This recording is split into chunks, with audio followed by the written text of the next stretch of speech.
क्या तुम्हें मालूम नहीं कि ये बुत तो पत्थर के बने हैं? ये न बोल सकते हैं और न हरकत कर सकते हैं। तो फिर इस बड़े बुत से ये पूछो कि उसने बाकी बुतों को टूटने से बचाया क्यों नहीं? तुम पागल हो क्या?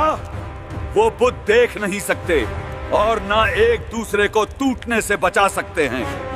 अब मुझे ये बताओ, जो बोल नहीं सकते, देख नहीं सकते, हिफाजत नहीं कर सकते, वो खुदा कैसे हो सकते हैं? ये जवाब नमरूद के गरूर पर ताज़ियाना था। वो गुमसम रह गया, समझ नहीं पा रहा था कि क्या जवाब दे। फिर नमरूद ने सिपाहियों को हुक्म दिया कि एक बहुत बड़ी आग जलाई जाए।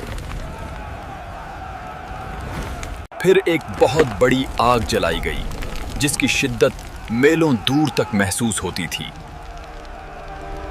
अब मसला ये था कि इतनी बड़ी आग के करीब कैसे जाया जाए और इब्राहिम को आग में कैसे डाला जाए। एक मुंजनीक बनाओ, उसकी मदद से इब्राहिम को आग में डालो।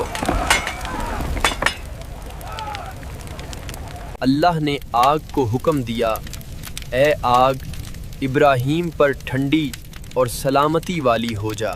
जब नमरूद ने ये मंजर देखा तो उसकी आंखें फटी रह गईं। ए इब्राहिम, तुम्हें आग ने क्यों नहीं जलाया? ये सब कैसे हुआ?